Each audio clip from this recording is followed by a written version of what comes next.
Datuk Yang di-Pertua kena memberi peluang saya untuk berbahas dalam isu yang bajet yang dibentangkan oleh Yang Amat Berhormat Tambun pada hari yang lalu. Saya nak mulakan dengan surah Al-Falaq. Bismillahirrahmanirrahim. Qul a'udzu birabbil falaq min syarri ma khalaq wa min syarri ghasiqin idza waqa wa min syarri naffasati fil 'uqad wa min syarri hasidin idza hasad.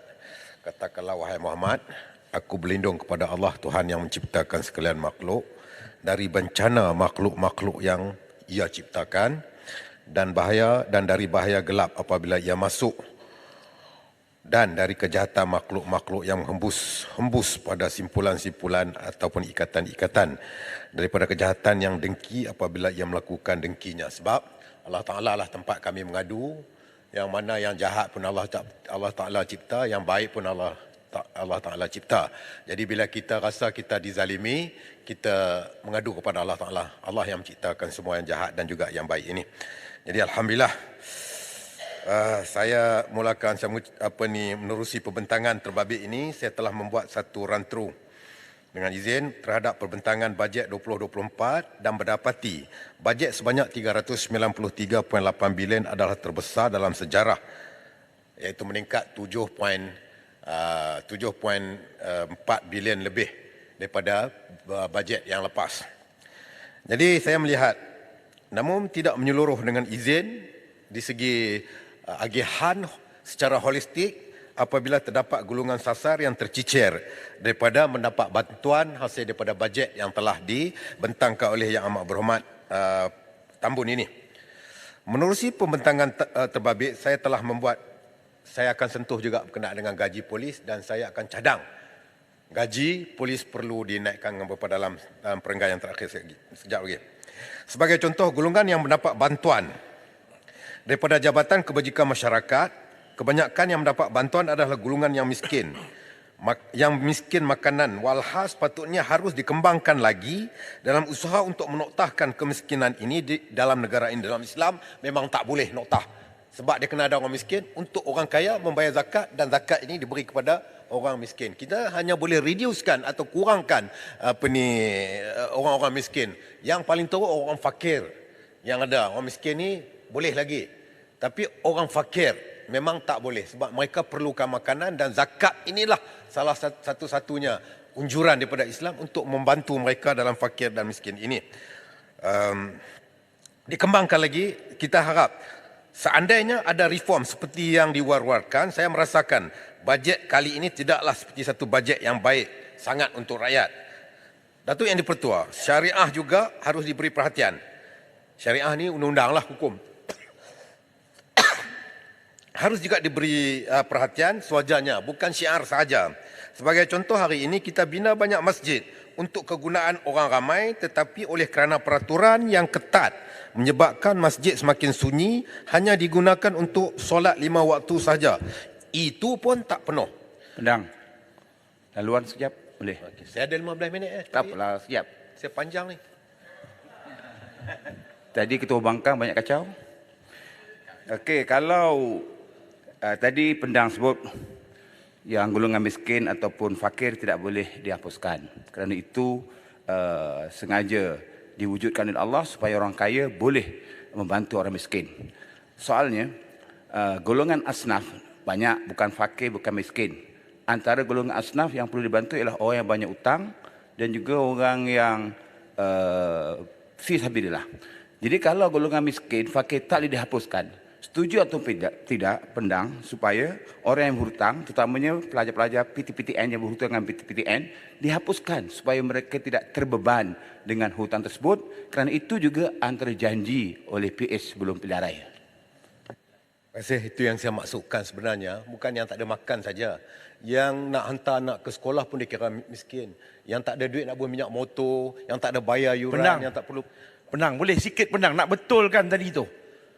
Biasa saya salah sebut Bagan Datuk, bukan Bagan Datuk.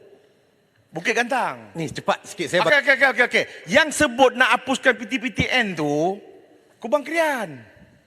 Kubang Krian pernah sebut dulu. Kalau kami menang, dia kata, kita akan hapuskan PTPTN. Jadi kena tanya dengan Kubang Krian. Terima kasih Pendang, sahabatku dunia akhirat. Bila dia bagi tu, bagi tarikh satu di mana dia bercakap. Saya tak nak Bendang. bila dia bercakap di mana, sebab kita ada fakta, kena ada fakta, sebab kita nak counter balik. Bila kau tak ada fakta, bila buat tuduhan macam tu, saya pun boleh tuduh macam Bendang. tu. Nanti saya cari dia punya video. Saya cari dia punya video, nanti saya bagi kepada Bendang. Terima kasih Bendang. Bendang, saya nak betulkan ulangan. Sebut tak betul. Tadi tu saya bagi Datuk ni Bukit Gantang pula. Pari Buntar, bukan Bukit Gantang. Apalah punya ulangan. Nak kacau pun tak betul. Nanti okey. Minta maaf, minta maaf, minta maaf. Tekuklah Bukit saya bagi. Yang berhormat, floor adalah pendam. Floor adalah pendam. Sebentar pendam. Floor adalah pendang benar baru boleh bercakap. Silakan pendang. Datuk Yang di-Pertua, saya nak bagi contoh lagi, kita tengok. Kita hanya banyak bina mahkamah syariah, tetapi pada masa yang sama, kita kena mertabatkan juga dan mengangkat undang-undang syariah. Apabila Yang Amat Berhormat Tambun sering bercerita kisah kita yang semua boleh mendapat teladan yang baik, saya cukup kagumilah. Kalau betul seperti yang diucapkan pada hari pembentangan tu. Begitu juga kisah Khalifah Umar Abdul Aziz. Disebut juga dalam bentang bajet itu sebagaimana kita tidak boleh gopoh dalam melaksanakan sebarang tindakan. Harus ditekankan dan kena ingat juga bahawa Khalifah Umar Abdul Aziz tegas ambil tindakan bila ada pengaduan terhadap keluarga, tidak ada pilih kasih dan tidak ada DNAAA. Itu Khalifah Abdul Aziz. Kalau nak ambil sampai yang betul-betul sungguh apa yang dilaksanakan, yang ambil separuh-separuh, lepas tu kita gulakan bagi orang dengar, syok. Sebenarnya tak sampai ke matlamat seperti mana kita sudah tak betul dengan Khalifah Umar Abdul Aziz yang sangat takut kepada Allah ini. Tapi kita ambil dia sekerat-sekerat, separuh-separuh dan kita cerita dekat rakyat. Sebenarnya tak betul. Datuk Yang di-Pertua, rakyat pada hari ini sangat tertekan dengan kos sara hidup dan juga harga barangan seharian. Dalam hal ini, kerajaan dilihat gagal memainkan peranan dengan berkesan dan mengawal harga barangan. Saya nak terus terang saya cakap. PM memimpin satu kabinet yang gagal. Tidak nampak satu tindakan bagaimana keresahan yang ada dalam negara ini diambil tindakan secara holistik bagi mengawal. Tak ada lagi. Malah perbelanjaan yang dinaikkan sehingga hampir 400 bilion ini, saya jangkakan pergi kepada PMO lebih kurang yang 7 bilion perbezaan daripada tahun lepas dengan tahun ini, lebih kurang 7 bilion lebih, mungkin setengah pindah kepada PMO office untuk perbelanjaan yang kita pun tak tahu, tak diperincikan.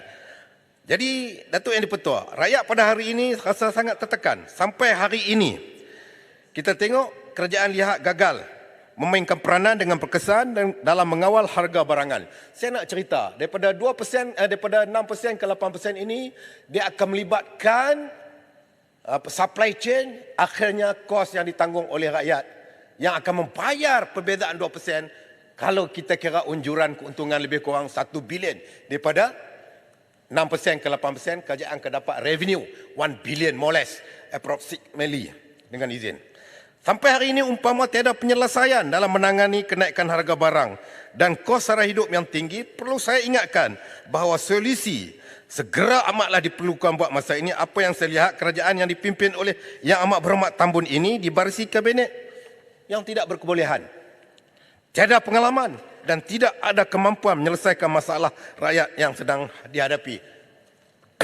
Saya bersetuju apabila Suruhanjaya Pencegahan Rasuah Malaysia dikerahkan untuk menjalankan siasatan membongkar ketirisan pengedaran beras, penipuan pemberian subsidi kepada petani yang menjual beras, menjual beras tempatan ke kelang berlesen dan ketiadaan beras di pasaran. Cumanya operasi ini haruslah dijalankan secara konsisten. Kita tak mahu apabila bertembung dengan pihak-pihak tertentu yang ada berkepentingan, siasatan dihentikan.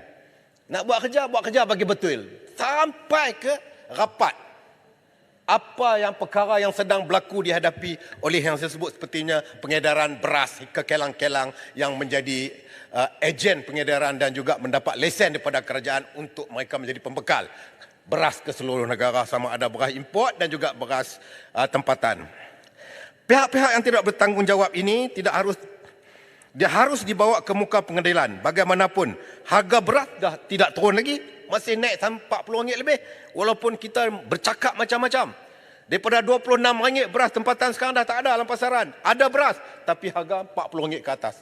Rakyat tanggung. Rakyat terpaksa membayar dengan kenaikan kos sara hidup ini. Mohon tindakan segera. Secara terperinci, mengawal secara terperinci bagi mengelak kerugian yang lebih yang akan membebankan bahu rakyat. Datuk Yang di-Pertua, sebagai usaha merealisasikan wawasan kemakmuran bersama 2030, kerajaan perlu memberi perhatian terhadap Productivity Linked Wage System (PWS) dengan izin dan Industrial Harmony Index bagi menggalakkan keharmonian perusahaan serta mensuburkan perkongsian perniagaan. Bila majikan dan employees ini selesai dengan izin, maka produktiviti akan meningkat. Sebab pekerja pun puas hati, majikan akan mendapat outcome yang tinggi dan akan bayar cukai kepada negara-negara, akan mendapat perolehan daripada hasil cukai produktiviti yang tinggi. Ini kena perlu kita lihat. Sebab kita bangkitkan beberapa kali berkenaan dengan gaji, termasuk untuk gaji polis. Saya ingat gaji polis ni, Datuk Yang di-Pertua, paling kurang kita kena letak gaji permulaan 2,000. Mereka kerja tak ada kerja shift siang dan malam, ikut dipanggil. Kelulusan mereka pun dah tinggi sekarang. Kan macam dulu darjah 6 boleh jadi polis. Sekarang dah tak boleh. Paling kurang saya ingat SPM. Jadi mereka tak ada shift, tak boleh nak berniaga, jual goreng pisang macam kumpulan sokongan yang lain. Polis, dia panggil bila-bila masa, dia ada shift. Jadi macam mana dia nak kena tidur, nak kena rehat yang cukup, dia nak pergi berniaga macam mana? Jadi saya cadangkan, paling kurang, gaji permulaan mesti 2,000, tidak termasuk elang-elang yang lain, terutamanya yang duduk di Kuala Lumpur. Ini pandangan cadangan saya. Saya harap Yang Amat Berhormat Perdana Menteri memberi perhatian kepada pasukan keselamatan yang bekerja siang dan malam. Lepas tu di segi integriti, bila mereka tak cukup makanan, gaji tak cukup, mereka akan terlibatlah benda-benda macam ni. This one, satu cadangan untuk mengelakkan daripada kita nak mengurangkan rasuah dalam negara. Saya nak sentuh sedikit keharmonian kaum. Seterusnya saya ingin mendapatkan penjelasan berhubung Kementerian Pertahanan. Kenapa ada pertentangan dalam isu LCS apabila PAC tegur MINDEF kerana tidak melibatkan AGC. Pejabat Peguam Negara lah. Bagaimanapun MINDEF pula menafikan tidak melibatkan AGC. Kenapa ada percanggahan sampai begitu rupa? Takkan PAC ni tak reti sangat. PAC ni dilantik oleh Parlimen untuk membuat semakan perbelanjaan yang ada kepada projek-projek termasuk di bawah Kementerian Pertahanan. Tiba-tiba dinafikan oleh MINDEF. Kementerian Pertahanan lah MINDEF ini. Ini sepatutnya kita kena tengok balik kenapa begini. Tan Sri Yang-di-Pertua, untuk semua konsep federalisme mestilah difahami secara mendalam agar dapat dijiwai. Miskin pemerintahan supaya tidak boleh dipengaruhi oleh dendam kesumat politik dan ia dilaksanakan dengan adil tanpa prejudis. Meskipun pemerintahan kerajaan tidak sama dengan kerajaan pusat, macam contoh di negeri Kedah adalah kerajaan daripada Perikatan Nasional. Kerajaan peringkat pusat adalah daripada Pakatan Harapan. Tentulah berbeza. Tetapi atas sikap federalisme kita tak boleh ambil sikap dendam ini. Sebab tu saya pernah menegur Yang Amat Berhormat Perdana Menteri. Dia lebih dendam, lebih kuat daripada Perdana Menteri yang dahulu. Dia marah saya, dia saman saya. Dia saman saya di mahkamah. Ini dengan tindakan sekarang ini bagaimana layanan terhadap kerajaan negeri Kedah, itu adalah sifat dendam. Jadi tak apalah, kita bertemulah di mahkamah, biarlah hakim yang menentukan siapa dendam, siapa salah, siapa yang betul. Saya tak akan tarik balik kes ini. Meskipun kita tengok keadaan kerajaan negeri tidak sama dengan kerajaan pusat, mereka pun ada hak untuk menikmati pembangunan sebagaimana negeri jiran iaitu Pulau Pinang. Kedah juga ada hak. Sebab kami bayar cukai sama ya. Sila dedahkan setiap negeri yang bayar cukai dalam 14 negeri ini, semua bayar cukai kepada federal. Bahkan hasil tersebut boleh menjadi jalan keluar daripada mengenakan cukai kepada rakyat. Bila kita ada satu, macam contohnya, macam mana kita tak mengenakan cukai, menekan rakyat. Di Kedah ada rare earth element, REE dengan izin atau nadir bumi, ia menjadi isu besar. Adakah kerana ia berada di Kedah? Adakah kerana ia diperintah oleh Perikatan Nasional? Kerajaan sepatutnya mengoptimumkan nadir bumi ini dengan melaksanakan SOP yang bersesuaian agar ia mampu menjadi sumber pendapatan baru negara. Bahkan kita tak perlu, kita tengok penilaian permintaan REE ini permintaan dunia. kegunaan seluruh dunia sekarang ini.